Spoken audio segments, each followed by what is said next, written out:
మన తొలి వెలుగు ప్రేక్షకులు అందరికీ నమస్తే. దయచేసి ఈ వీడియోని ప్రతి ఒక్కరు వినే ప్రయత్నం చేయాలి. ముఖ్యంగా రాజకీయ నాయకులు వినాలే, అంతకు మించి బీసీలు కూడా వినే ప్రయత్నం చేయాలి. నేను ఎక్కడ తప్పు మాట్లాడినా కానీ బరాబర్గా కామెంట్ పెట్టుకుని ఏమైనా తప్పు మాట్లాడితే నేర్చుకునే ప్రయత్నం చేస్తావు, కానీ మీరు మాత్రం వినే ప్రయత్నం అయితే చేయాలి. సుప్రీంకోర్టు కంటే రాష్ట్ర ప్రభుత్వం అంట పోతుంది, సుప్రీంకోర్టు పోతుంది. సుప్రీంకోర్టు పోయినాక ఇక 12 రకాల కాగితాలన్నీ మళ్ళీ వేస్తూ ఉంటుంది. గిదేమైంది గదేమైంది, గిట్టెట్టిస్తారు గట్టెట్టిస్తారు, 42% రిజర్వేషన్ ఇస్తామని మీరు హామీ ఎందుకు ఇచ్చిరు, ఇస్తే రాజ్యాంగ ప్రకారంగా ఇస్తురా ఏం కాతా అని 90 రకాలుగా చెప్పుకుంటూ వస్తారు. నేనేమంటున్నంటే పుండు ఏడ ఉంటే మందు గానే పెట్టాలి, అర్థమైందా? పుండున్న కాయనే మందు పెడితే తగ్గుతుంది, పుండు ఒక కాడ మందు ఒక కాడ పెడితే తగ్గదు. అసలు మందు వాళ్ళ దగ్గర ఉంది, బీసీల దగ్గర ఉంది. బీసీలు తలుచుకుంటే దీనికి మందు పెట్టలేరా? కానీ బీసీలు ఇంకా తడబడుతున్నారు. బీసీల ముచ్చట తర్వాత చెప్తా, కానీ ఫస్ట్ రాజకీయ నాయకుల ముచ్చట చెప్తా.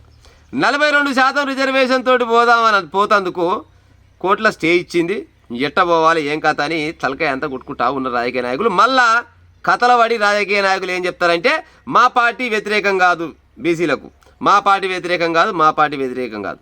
3 ప్రధాన పార్టీలు ఉన్నాయి, కాంగ్రెస్, బీఆర్ఎస్, బీజేపీ. 3 పార్టీలు అయితే బలంగా ఉన్నాయి తెలంగాణ రాష్ట్రంలో.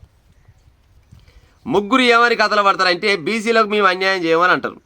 మీ దగ్గర దమ్ము ధైర్యం ఉంటే, ఓ బీజేపీ, కాంగ్రెస్, బీఆర్ఎస్ లీడర్లారా, మీకు దమ్ముంటే 42% రిజర్వేషన్ ఈజీ ఇచ్చుకోవచ్చు మీరు.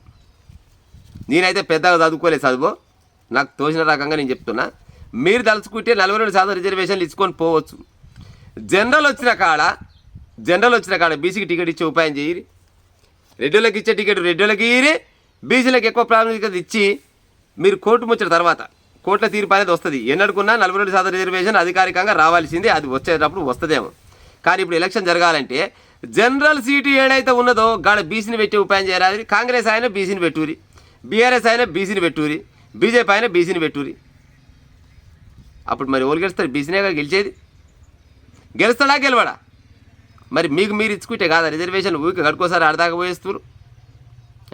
స్థానిక ఎలక్షన్ జరగాలనే చిత్తశుద్ధి కనుక మీకు ఉంటే మీరు బీసీ క్యాండిడేట్లకు టికెట్ ఇచ్చుకుంటే ఏమవుతుంది? మరి జనరల్ అనగానే రెడ్డికి ఇవ్వాలి, జనరల్ అనగానే రెడ్డికి ఇవ్వాలి. మరి రెడ్డికి జనరల్ ఏమో రెడ్డికి ఇవ్వాలనే, మరి బీసీలకి ఏమో న్యాయం జరగాలనే. వాళ్ళు ఏమంటారు 50% మించొద్దనే వాళ్ళని పెట్టింది. ఆ మాత్రం సొయ్యి లేకుంటేనేమో కాంగ్రెస్ ప్రభుత్వం ఏమో 42% రిజర్వేషన్ తోటి మేము ముందుకు పోతున్నామనేమో వీళ్ళు కథలు పడ్డరు. ఇది కాస్త ఈడాగింది ఆడాగింది, మొత్తమే ముండబోసింది, అప్పుడే కూర్చుంది. ఇక మళ్ళా 6 నెలల అది 6 వారాల్లో ఏమో ఏది వివరణ ఇవ్వాలి, ఏం ఎక్కడికిస్తున్నారు ఏం కథ అని దానిపైన చాలా కథ ఉన్నది. 6 వారాలు ఆగాలనేమో కోర్టులో స్టే వచ్చింది. మీకు నిజంగా కూడా బీసీల మీద ప్రేమ ఉంటే మీ పార్టీలల్లా బీసీలకు టికెట్లు ఇచ్చే ఉపాయం చేస్తే ఏమవుతుంది? ఇప్పుడు రేవంత్ రెడ్డి ఉన్నాడు, సపోజు రేవంత్ రెడ్డి ఏం చేయాలి? జనరల్ సీట్లు ఏడొచ్చినావు రెడ్డిలకు వచ్చే కాడికి రెడ్డిలకు ఇవ్వాలి. జనరల్ సీట్లు ఉన్న కాడ బీసీలకు టికెట్ ఇవ్వను రేవంత్ రెడ్డి తలుచుకుంటే స్థానిక ఎమ్మెల్యేకో లేకపోతే మినిస్టర్కో చెప్తే టికెట్లు అయితే ఇస్తారు కదా, అలాగే కదా ఇచ్చేది. జనరల్ అంటే అందరూ చేయొచ్చు కదా, అడగ తింటోని కాడి నుంచి అంబానీ దాకా ఎవరైనా టికెట్లు ఇచ్చి పోటీ చేయొచ్చు కదా.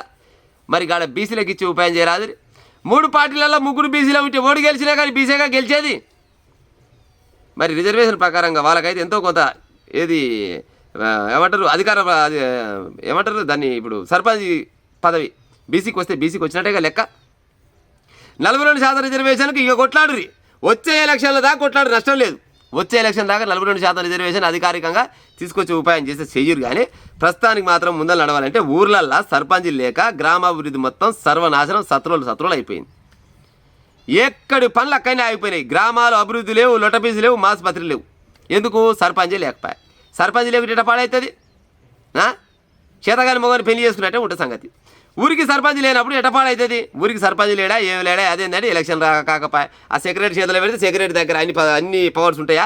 సెక్రటరీ చెప్తే వాళ్ళని వింటారా? సర్పంచ్ లెక్క సర్పంచ్కే ఉంటుంది, సెక్రటరీ లెక్క సెక్రటరీకే ఉంటుంది. మీరు తలుచుకుంటే తెలంగాణ రాష్ట్రంలో ఉన్న కాంగ్రెస్ కానీ బీజేపీ కానీ బీఆర్ఎస్ కానీ మీరు తలుచుకుంటే బీసీలకు టికెట్లు ఇచ్చే ఉపాయం చేయరు కదా, ఏమవుతుంది? గట్ట ఇయ్యరు. మరి రిజర్వేషన్ ఏమి ఓకే కావాలి, గప్పుడే టికెట్లు మేము ఇస్తాం, 42% రిజర్వేషన్ అమల్లో అయినాకనే మేము ఎన్నికలకు పోతామని ఒక ఆయన అంటాడు, అది రానే రాదని ఒక ఆయన అంటాడు, గట్ట కాదు కానీ మా మాట ఇంటే వస్తుందని ఒక ఆయన అంటాడు. మరి మీరు 3 గలవరైరి, ఈ బీసీలకు న్యాయం చేయరైరి. మరి ఎప్పుడు చేయాలా? మరి మీరంతా మీరు టికెట్లు ఇచ్చేస్తే ఓట్లు ఎందుకు వేయరు? ఇక ఓట్ల ముచ్చరకు వద్దాం. బీసీలు ఉన్నారు, యావత్ తెలంగాణ బీసీలారా, మీరు సరే నన్ను తిట్టుకోరు కానీ మీకు ఇంకా కూడా సొయ్యొచ్చి పాడైతలేదు. మీ ఊర్లలో ఉన్నారనుకో, మీ ఊర్లలో ఉన్న ఇప్పుడు జనరల్ వచ్చింది, దాదాపు వస్తే జనరల్ వస్తుంది, లేకపోతే బీసీ మహిళ, బీసీ లేడీ, ఎస్సీ వస్తుంది. సరే ఎస్సీల ముచ్చట ఎస్టీల ముచ్చట జర పక్కకు పెడదాం. బీసీలకు అయితే ఛాన్స్ వస్తుంది కదా, జనరల్ వచ్చినా బీసీకి వస్తుంది, బీసీకి వచ్చినా బీసీకి వస్తుంది కదా. మరి మీ ఓట్లు మీరు వేసుకుంటే మీకు వచ్చిన నష్టం ఏముంది? మరి మీ ఓట్లు మీరు వేసుకుంటేందుకు మీకు పక్కటేక పొక్కలు ఏమైనా నొప్పులు వేస్తున్నాయా? ఎందుకు వేయరు మరి మీ ఓట్లు మీకు వేసుకుంటేందుకు చేత కాకపాయే. పటేల్కి వేస్తుంది, పటేల్కి వేసినాక మరి పటేల్ చెప్పినట్టు వినాలి. మళ్ళీ అంటారు అమ్మా రెడ్డుల రాజం వచ్చిందిరా మన ఊళ్ళో బీసీ. మాట అనుడు కాదు, ఎలక్షన్లలో ఓటు ఉన్నది. బాబాసాహెబ్ అంబేద్కర్ గారు 4 గోడల మధ్యలో పోయి ఓటేయిరి, నీ అభిప్రాయం తెలిపిరా. ఓటు అంటేనే అభిప్రాయం. ఏ పని కూడా ఇంకోటి చెప్తేనే చేయాలి, ఇంకోటి మీద ఆధారపడి. ఓటు మాత్రం నీ మీదనే ఆధారపడి ఉంటుంది పక్క. నీకు నచ్చినోనికి ఓటేయాలి. మరి బీసీ వాదం కావాలి, బీసీలు గెలవాలి, బీసీలు ఉండాలి. చట్టసభలలో కానీ, గ్రామ పంచాయతీలు కానీ, ఎంపీడీసీలు కానీ, జడ్పీడీసీలు కానీ, వార్డు నెంబర్లు కానీ బీసీలు ఉండాలని అనుకునే బీసీలు మరి మీరు జర్రంతా తెలివికి మళ్ళీ ఆ ఓటు మీ బీసీలకు వేసుకోరాదు. ఏమవుతుంది? కాదా 42% రిజర్వేషన్ కాదా ప్రజలారా? వీళ్ళ ఓట్లు వీళ్ళకు వేసుకునే చేత కాదు, పోతారు ఇంకోరికి వేస్తారు. మరి వేసినాక మరి ఆయనే గెలుస్తాడు. మరి తప్పు ఆయనదా? గెలిచిన రెడ్డిదా తప్పు? పోటీ ఆయన కూడా జనరల్ వచ్చింది, ఆయనకు అవకాశం వచ్చింది, మీకు అవకాశం వచ్చింది అనుకుందాం. మరి మీ ఓట్లు మీరే వేసుకుంటే ఏమవుతుంది? ఏ ఊళ్ళో చూసినా కానీ ఎక్కువ మెజారిటీ పబ్లిక్ ఎవరు ఉంటారంటే బీసీలు ఉంటారు. కొన్ని ఊళ్ళల్లో రెడ్డిలు ఉంటారు, కాదనను. రెడ్డిలు ఉన్న కాడ రెడ్డిలు గెలుస్తారు. మరి బీసీలు ఉన్న కాడ మరి బీసీలు ఓట్లు వేసుకోవాలి కదా. బీసీలు ఓట్లు వేసుకుంటేందుకు మీకు చేత కాకపాయే. మళ్ళీ పటేల్ పోయి అధికారం ఎక్కగానే మళ్ళీ ఆయన చేతిలో పెట్టామని మళ్ళీ మొత్తుకునేది మీరేనా? మరి ఎట్ట పాడవుతుంది? మరి ఎవరు చెప్పాలా? మరి మీరు ఇగో ఇడిచ్చిరు స్టేకు నిరసనగా 14 తారీఖు తెలంగాణ బంద్ అన్నారు. మీరు ఏ బంద్ చేయనక్కర్లేదు. మీరు చక్కదానంగా బుక్కడి పో, దీన్ని రాజలెక్క పోయి ఓటేసే కాడికి పోయి మీ ఓట్లు మీరు వేసుకోరాదు. మీ ఓట్లు మీరు వేసుకుంటానికి చేత కాకపోయా ఇంకొని మీద గులిగేది ఎక్కడిది పాడవుతుంది. మీరు మళ్ళీ కూడా చెప్తున్నా, బరాబరుగా తెలంగాణ బంద్ ముచ్చట పక్క పెట్టి కానీ తెలంగాణ జై తెలంగాణ అని ఎట్టా న్యాయాల రోడ్లు ఎక్కిరో మీరు గట్ల బయటికి వెళ్ళాలి. బీసీలంతా బయటికి వెళ్ళి మా ఓట్లు మేమే వేసుకుంటాము, బరాబరుగా మా ఓట్లు మేమే వేసుకుంటామని మీరు బయటికి వెళ్తే ఇంకా మరి వాళ్ళెట్ట గెలుస్తాడు? పెట్టగలకే బుద్ధి ఉంటే ఏ మంత్రిలో గెంటి టైం పోతాడు కదా. మీరు కూడా మీకు ఓటు వేయాలని ఆలోచన ఉంటే ఏడ ఉన్నా కానీ మీ బీసీ గెలుస్తాడు. సరే రిజర్వేషన్ ఎస్సీకి వచ్చింది అనుకో, ఎస్సీ వచ్చిన కాడ ఏం చేయలేరు, విన్నారా?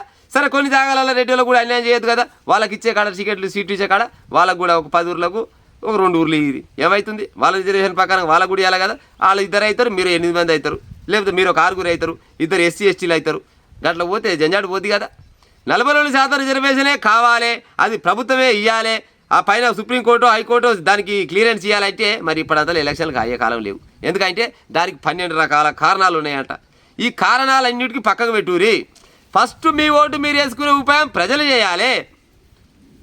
మీరు బీసీలకు టికెట్ ఇచ్చే ఉపాయం ఏమో మీ దగ్గర ఉన్న పెద్ద పెద్ద లీడర్లు చేయాలి. అది ముఖ్యమంత్రి అవుతాడా, లేకపోతే మినిస్టర్ అవుతాడా, ఎమ్మెల్యే అవుతాడా, ఎవరైతారో బీసీలకు కానీ జనరల్ ఎక్కడైతే వస్తుందో అక్కడ రెడ్డిలకు కొన్ని సీట్లు ఇచ్చి ఎక్కువ సీట్లు బీసీలకు ఇచ్చి బీసీలను గెలిపించుకుని ఉపాయం చేస్తే బరాబర్గా బహుజన రాజ్యం వస్తున్నట్టేగా లెక్క. ప్రజలారా, నేను ఏమైనా తప్పు మాట్లాడితే కామెంట్ పెట్టు, నష్టం లేదు నాకు. ఎందుకంటే నేనైతే పెద్దగా అయితే ఏం చదువుకోలేదు.